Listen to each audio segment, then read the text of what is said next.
One of the few LC105 in the Philippines. Naglabas sila ng LC100 from LC80. Maraming nagalit. Kasi nga sobrang high-tech, hindi nila ma-offroad. So yan yung nagpa-rare dyan. Tinanggal nila lahat ng electronics. So kahit i-diretso mo sa ilog.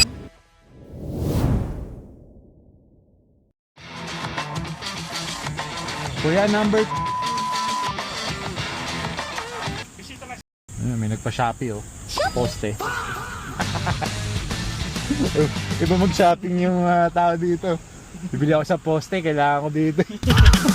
Dito ko nang kinuha dito yung Lexus saka yung Maserati natin. Mukhang na-stuck na siya dyan, kuya. Na-stuck na, hindi na makaalis na. Hindi, lalabas naman daw. Ha? Bale? Ah, yan. Hindi ko kung maiiwan ako dyan yung Okay. So ito.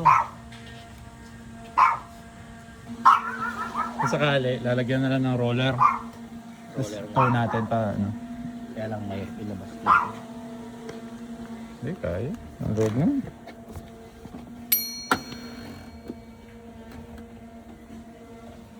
Oh ito, ayun oh. Nakita ko nga po namin may tanggal sa ilalim.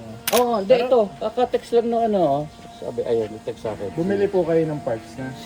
Hindi pa, kasi sabi ko doon, kaya ako hindi. Dapat yung nakakaraan pa. Sabi ko, sandali lang, dami ko iniisip. Ano muna, sandali lang muna. Tapos, meron daw siyang ano, nawala na daw. O, gagaling na. Wala namang sira yung land ko siya, bla bla bla bla bla bla bla, sabi ko. Kasi nga, kagabi, kasi lang, ano, binabayaran ako ng cash.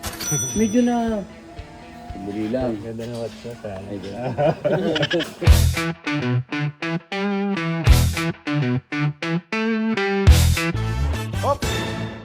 Galing ha? Teka. So guys, bago nating ituloy itong video, no? So, hihingi lang ako ng maliit na favor. So, baka pwede nyo akong i-hit yung follow at subscribe button. So, napakalaking bagay nito sa amin. At syempre, bibigyan nito kami ng energy na pagpatuloy pa itong ginagawa natin. So, if you want to watch videos na pagbuo, pagbili, pagbenta, at kung ano man yung video na pinapakita namin sa inyo, napakalaking bagay ang pag-hit ng follow button. Let's go!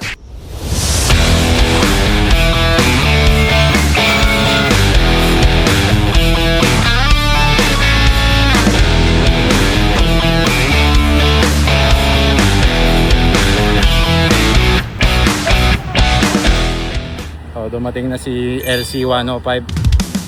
Ayan, 200 natin. So, one of the few. Ayan, ultimate unicorn find to pagka sa Land Cruiser World. Pre, LC105. Hindi, bago to. Rare yan, rare. Ayan, no? GXR LC105. So, kaya mahal to. Merong solid axle dito sa harap. Ayan, solid axle. Pero may problema siya ngayon sa pang-ilalim kaya tinowing namin. So yeah. Very rare. LC105.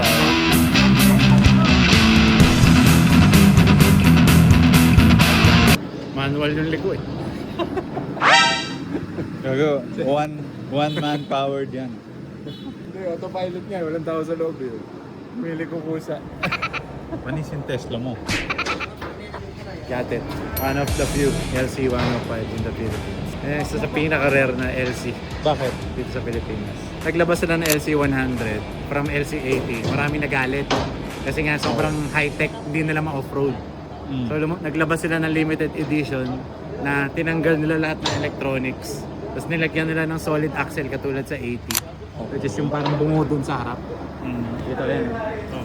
May parang 4x4 siya dun sa harap. So off-road capability. Tapos ayan, mga electronics nito tinanggal ng Toyota para lang masatisfy yung ano yan. Maraming blank na buttons. Ito dinagdag lang to. Pero dun sa loob, mapansin mo, hazard lang yung pwede mo pindutin dun.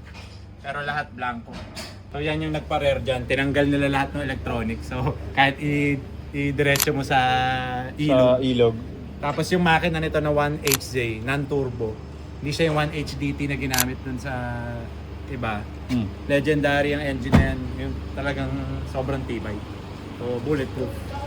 So, this is, tawag nila dito, one of the few dahil sobrang konti lang nito sa Pilipinas. Tapos, iilan lang rin yung nagbebenta kasi nga, lahat collector. Collector, Tinatago okay. nila. So, got it. Part of our fleet. Not for sale pa yan. Not for sale. Ano din ba na manual? Dagdag Dahil lahat din? ng LC105 manual. Manual. Pang off-road talaga siya. Iba yung offset niya. Basta, sobrang layo nito sa LC100 na normal. So, para magkaroon tayo ng pangalawa na natin to eh. Nakabili na tayo nito noon. Binitawan Yan yung natin. kunenta mo before. Sinunapan ako ng LC200. Tapos Oh. nagdagdag pa ng cash. So, ito, parang ganun din to. Ang maganda dito sa LC105 na to, urig left-hand drive. So, nandun yung value. Kasi karamihan ng ginawang ganito, right to left, kino-convert. Ito, urig left-hand. So, hindi siya nagagamit ng may-ari kasi sira nga yung sa steering niya, gearbox. So, ito yung 1HZ. So, original siya na ganyan. So, yan yung Orig na engine niya. parang bago yung compressor eh. Mukha namang hindi siya napabayaan. Mukha namang okay siya tapos nasira lang yung gearbox. So, hindi nila ma-drive siguro. O nawalan na ng gana yung may-ari. Pero, hindi naman sa walang pera may-ari. Madami din. Sa kanya galing yung Maserati Ito. natin saka yung Lexus natin na LX. Suki na kumbaga. So, sabi niya sa akin, Munir, interested ka ba? Kasi meron dalawang gustong bumili. So sabi ko, boss, ako na, pagbigyan mo na ako. Isa yan sa mga ultimate dream car ko rin. Kasi, wala, na-ano natin na-let go natin yung dati natin. So ngayon, hopefully, hindi natin bitawan to. Let's Great. go!